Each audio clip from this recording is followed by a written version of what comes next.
So tonight we'll do a few more. The first one I'm going to speak on is giving joy. This is number 23, if somehow you have the book.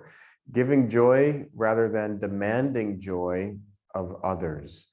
And this is just a life principle for myself. I've seen it work in all of the people that I know that are very happy, that they're not seeking really joy from this world because they know that this world really can't give true joy, that it gives false joy really in terms of the five senses.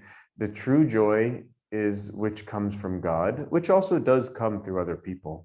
We shouldn't shun this world or dislike it. After all, God made the darn thing. He made this creation. So for us to say, no good, well, who do we think we are to tell God his creation is no good? So certainly there is a true joy that can flow through others and through certain aspects of this creation, but it's an underlying current. It's something that's very subtle, and it's not really the place to be seeking it in this outside world. It will come, but the place to really seek this joy is within our own selves. And then afterwards, after meditation, meaning that we can give this joy to everyone. And then naturally we feel happy, and naturally it gives us like a chashma, a different kind of glasses that we're looking at the world now saying, oh, that's nice. Oh, fun. Okay, that's nice too. And it's much better than having the other kind of glasses that look and say, nope, terrible, no thank you. And so that naturally comes just by changing ourselves and our attitude of life and just wanting to give. I hope I'm not veering too far off topic here, but Swami Kriyananda asked me to never give to beggars. Now, I can't remember if he asked me to never give money or to never just give. So the other day, I don't know, a few weeks ago, I was out shopping and there was a beggar and she said, please just give me atta so that I can make chapatis. I don't want money. Just give me atta. And I was thinking, now Swamiji told me, and I was thinking, but I kind of, you know how we delude ourselves. I said, he probably said, don't give money. So I said, okay, I'm not going to give money. I'm just going to give this atta. So I went to the store, bought the things that I needed to buy, bought a kg of atta, and afterwards gave it to her. And immediately she started demanding different spices and oil. And I thought something kind of went wrong here, that there wasn't any gratitude coming back, that, I kind of went off course by not listening to Swami. By the way, I feel that that was very specific advice for me, and that we all need to have a giving attitude. And for some people, it's quite right to give to beggars, to give. We all have to be giving.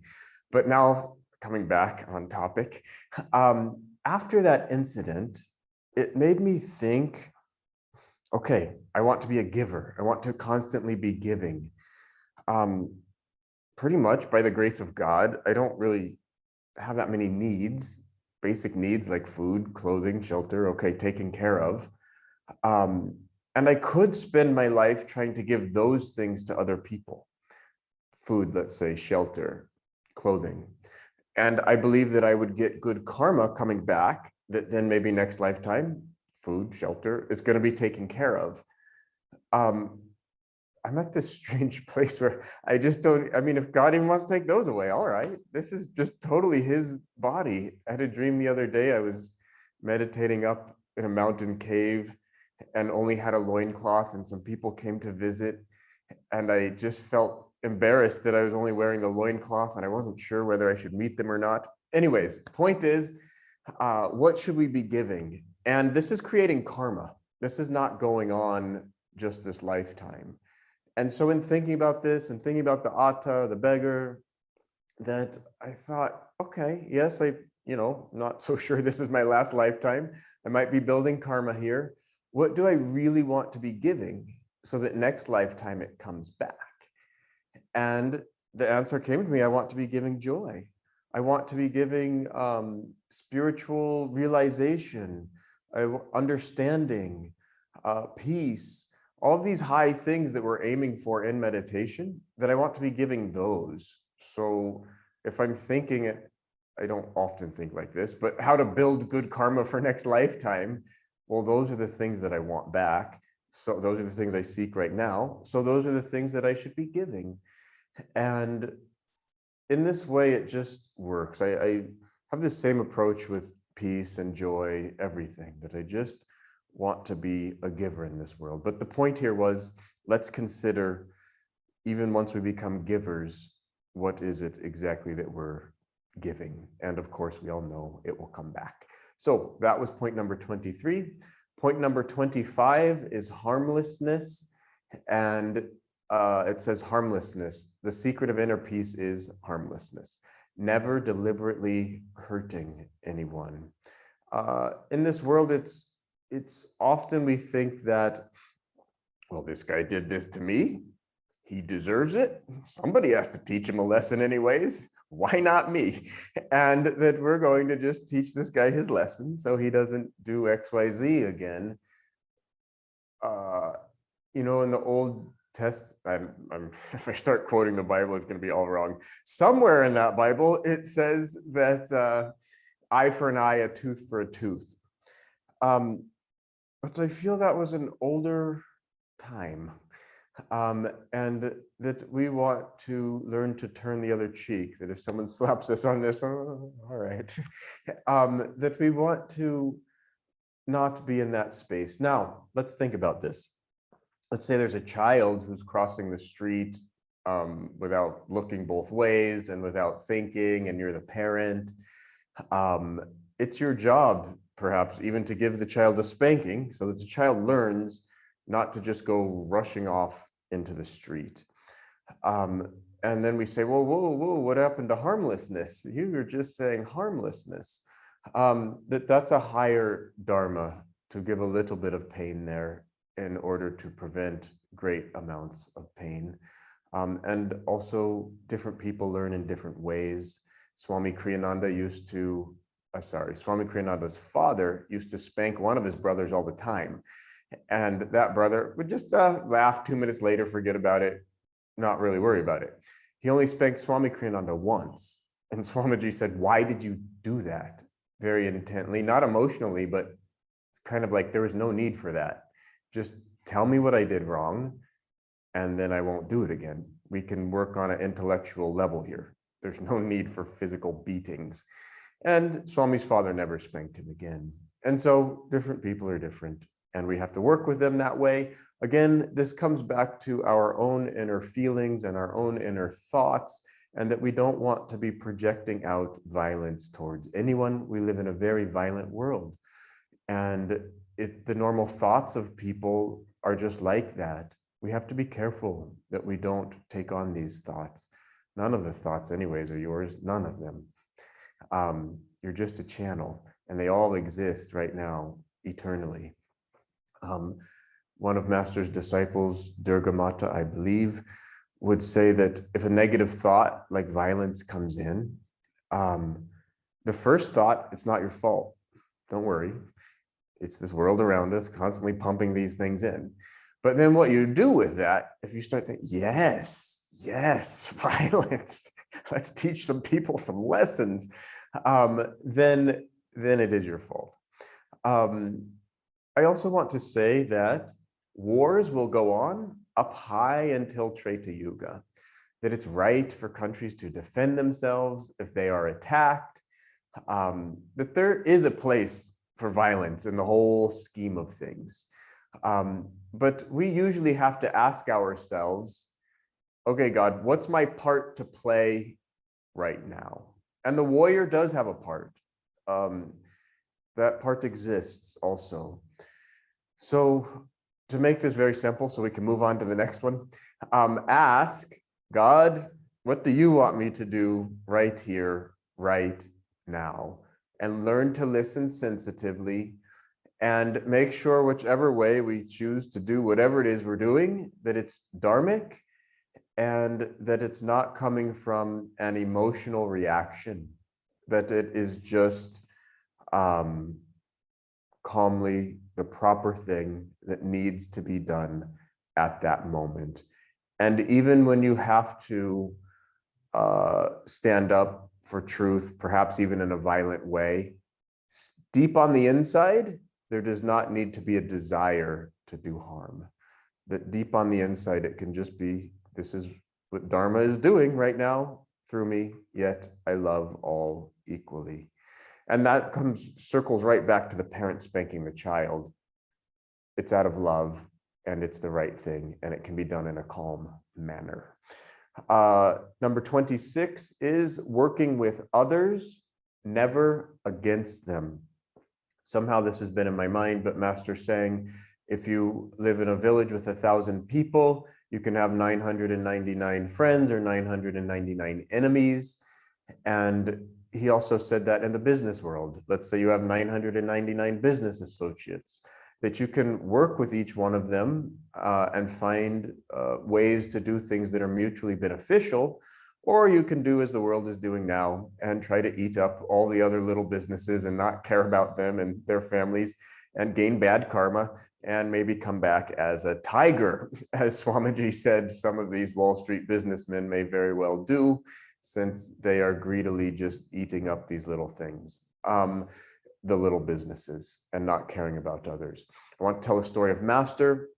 He came out of a busy train one time. It was when everyone was getting off of the train going to work. And then he was walking on a sidewalk, and he, just for fun, tried to see if he could make it to the head of the crowd, even though he was behind, without saying anything to anyone, without pushing or being, just in a very, very sattvic way. So he would just walk with the speed of the crowd and look when there was a space, and then walk a little ahead and get ahead of that person, and then walk and look for another space and look for another space. And by the end, he got to the head of the crowd without no violence, no pushing people, no shoving, no loud words, no, hey buddy, get out of my way. Just quietly looking for opportunity in a focused manner. We can go through life like that, just always looking for opportunity. God is giving us that opportunity, but we have to put out the energy, and we'll only go so far if we're only thinking of ourselves.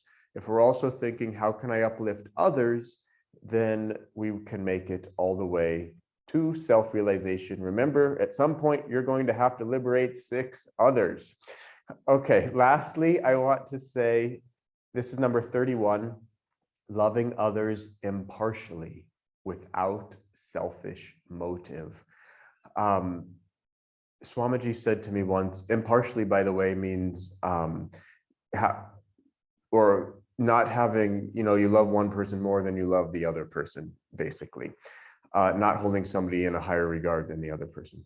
I'm out of time. But Swamiji said to me, I love everybody the same. He was the only person, I've heard those words from other people. I didn't believe them. He was the only person that I heard those words from where I really believed that he loved everybody actually the same. So I'm stopping on time, and Om, thank you all for listening. Vineet, I hand it over to you. Thank you, Jamal. I actually wanted to take up exactly where Jamal left. I've heard Swamiji say, in the context of impartial love, that he said, nobody is special to me. And then he went on to add, I'm not special to myself. And it's important to know that there's no sense of self-love, and at the same time, everyone is the same to me. And we come to the point where there's no difference between I and there's no other person. There was a time when I don't know, this might be 3 4 years back, and we were having this big public program, and I was standing next to Devarshiji, and somehow it is not on the grammatical formation of the sentence. It was, I think, my attitude, the way I quoted a sentence. I was like, oh, those people. And he was like, who are those people? It's like, oh, I'm this those people, those weird ones or whatever. He's like, who are these other people or those people? It's all the same. Everyone is one. And when we see everyone with that calm, loving impartiality, we see that that is what is the eternal truth. So, Jamal was very disciplined in going orderly, but I'm not going to maintain order in my list. I'm going to, pick things from between just to make sure I have time for the ones I want to share more about. So, this one is secret number 27, which I want to read. And Swamiji writes, the secret of inner peace is meditation and tapping the well springs of soul peace. Let me read that again. The secret of inner peace is meditation and tapping the well springs of soul peace. Now, of course, we have read so many things. We have spoken about non attachment, desirelessness, thinking about other people, harmlessness. And these are very, very, very important attitudes for that. But one thing that makes these attitudes very natural to come by is having that inner reality.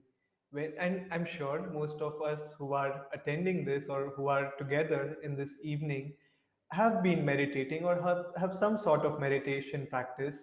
And we know that all these words which we talk about, love, peace, calmness, harmlessness, non attachment, they become a very natural byproduct when we start meditating. I can speak with experience when I've tried to work just on the attitudes or just on the outward form.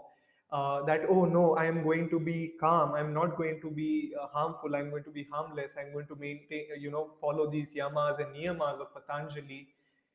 uh, I have sometimes it's been very, very, very difficult, or sometimes I've even failed miserably if it has been just out of, an outward attachment of how to do things. But at the same time, these things become natural if we meditate, if we have a stable sadhana. So do I mean to say that, oh, the attitudes can be tossed out of the window? Of course not. One helps the other. If we have an attitude of harmlessness, it's very easy to go deep into meditation. And when I am deep in my meditation, it's very easy to have a thought of harmlessness or non attachment.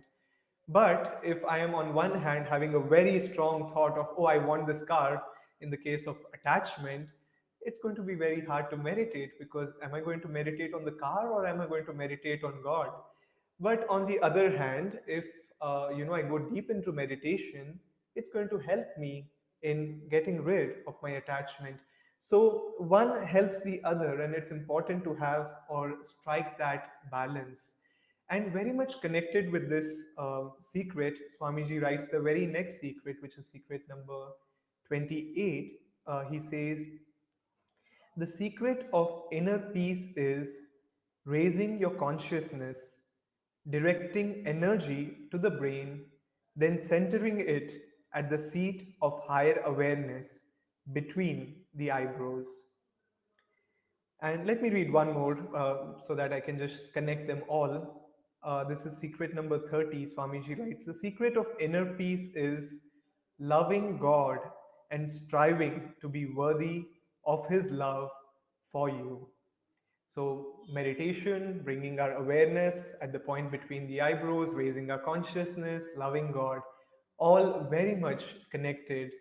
I'm sure some of you must have heard of the story when Swami Kriyananda ji was with Paramahansa Yogananda, and after he had met Yogananda ji, he was accepted in his very first meeting, and it took some time before he could meet Yogananda ji again. And Swamiji said at some point he started yearning for Master's attention, and he fell into a mood. And he started thinking, oh, he has no time for me. I'm just a worthless disciple. I'm just nothing for him. I don't know if I'm, now when I hear myself, I don't know if I'm projecting Swamiji or myself, but in any case, we'll keep moving, because these things can come in each one of our minds if we are just going by reason alone. Oh, if Yogananda ji only loved me, I would have been incarnated when he was alive in the body. And here I am, a worthless disciple, incarnating long after he has passed away. Well, these thoughts do come up, but if we work with logic alone, with reason alone, we are going to trip and sometimes fall. And that is why, what does Swamiji say? In fact, there was a time when, when Swamiji says he was in this mood and there came an opportunity. that someone had to take a water can into Yogananda ji's room where he was working. And Swamiji said he immediately volunteered and he took it up and he made as much noise as possible to draw Yogananda ji's attention. And Yogananda ji was very focused, very concentrated, and it just made things worse for Swamiji. And at one point he said, "Well, I don't like these thoughts." And he said, let me meditate." And he meditated just for 5 minutes, deeply concentrating at the point between the eyebrows. And he said, 5 minutes is all that it took. Now, we can reason sometimes all we want out of a bad mood. We can think it out. We can say, oh, inner peace is my priority. Oh, I am not attached. But it's all going to be theoretical. But the moment we raise our awareness, and then what does Swamiji say in that story? He said, suddenly he could see, of course, Yogananda ji has a big work to do. He has so many people, whom he has to serve. And of course, he loves me and he has accepted me, and all the, right reasons started coming to him. As we know, reason follows feeling, that how our feeling is, that decides where our reasons go. So it becomes extremely important to raise our consciousness. And when we raise our consciousness, even the worst of things can seem like, oh, that was a pleasant experience, so it was worth listening, sorry, it was worth happening in my life, and I learned from this. I was just talking to a Kriyaban today, and I was just asking, I was in a short satsang, an informal one, and I was just asking people, so what are you doing, to keep your inspiration high? And one of them shared, I had this wonderful experience, and I want to share it. I said, yes, please do share. And then she said, I was in this accident. And I said, wait a minute. I've never heard these two words together. I had this wonderful experience and I had this accident. And I was just, shocked. How would she come from there? But, these things happen only when we have a inner reality, because outwardly nobody is going to say, I had this wonderful experience and then follow it with the words, I had this accident. And then she went on to say that, how she got injured, and she had, it was a medical instance, and but still she was grateful. She said it could have been worst.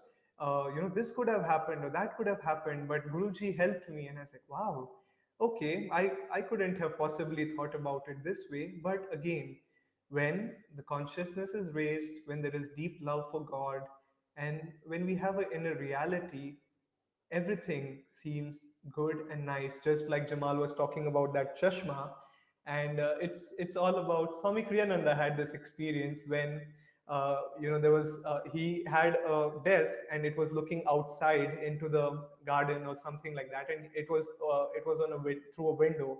It could overlook, and I think at some point of time there was a rain and it made it muddy and dusty, and the view was not so great. And now I'm maybe not exactly saying what the story is, but essentially it's that window through which we are looking, and once we have to we rub that dirt out of our consciousness sometimes, that debris, and then the view becomes all good.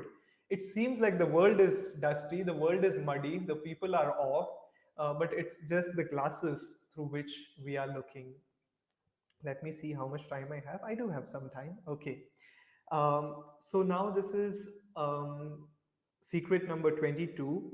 And Swamiji says the secret of inner peace is smiling in your heart even when others scowl. And this is a very important teaching for many of us on the spiritual path, that when we walk on the path, when we come to the path, many times we face opposition in the form of friends being like, maybe you're off. What are you doing? Meditating and doing. Let's go for a party. Let's see this movie. And we find that our opinions are different, or not even opinions actually. Our idea of happiness and truth is much different, or starts becoming much different from the rest of the world. And there follows sometimes judgment of how dare you think that you will get happiness from this, whereas all these years we have been doing this together. and people scowl, people frown, people lash out, and it's just a natural thing which happens. It happens to everyone. Swami Kriyananda ji used to say, now this is just scowling, I think persecution is a bigger word. And Swami Kriyananda ji used to say that I have persecution for breakfast.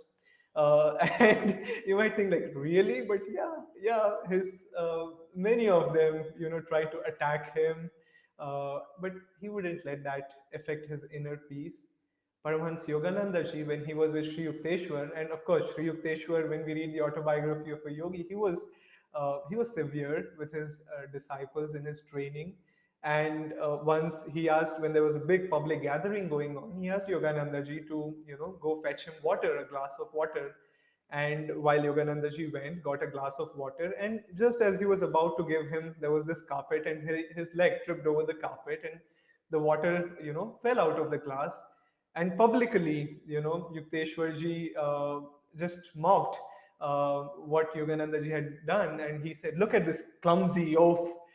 And everyone started laughing, and Yogananda ji, just in his heart, he just said, all these people are laughing at me, but they don't know what I have received from my guru. And of course, Sri Yukteswarji was training Yogananda ji that when he went to America and all these people were going to, discriminate him, sometimes for his skin, sometimes for the way the teachings he brought, he made him immune to all those outward situation and not affect his inner peace. So like Yogananda ji writes in his chant, devotees may come, devotees may go, but my Lord, I will be thine always. That, yeah, people may scowl, people may frown, people may persecute, people may do whatever they want, but in our heart, we always smile. And it's not a fake smile. Sometimes, although a fake smile also helps, instead of saying, oh, why is it happening to me? But at the same time, more importantly, we bless them. We say that, oh, they're in delusion, feeling that compassion for them. Because even that can go, it's very close. Oh, they're in delusion. That doesn't help either. But having that compassion for them, that, oh, they're in delusion, they don't know what they are doing. As Jesus Christ, when he was hung on the cross, he said, Father, forgive them, for they know not what they do. And it was out of compassion. And I don't know if it would have been appropriate for Jesus to smile, or even if it was the right time, but inwardly he was at complete peace and harmony with Divine Mother and Lord. And I'll just now read the last one, which I don't think I have much time to share about, but Jamal pretty much touched on this, so I don't have to explain it, but I'll still read it. So Swamiji writes, the secret of inner peace is including others' well being in your own. Oh, there's one more. So let me read that also.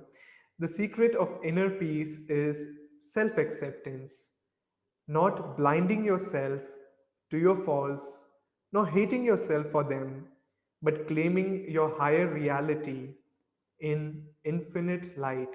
So, the secret of inner peace is self acceptance. And I seem to have a minute.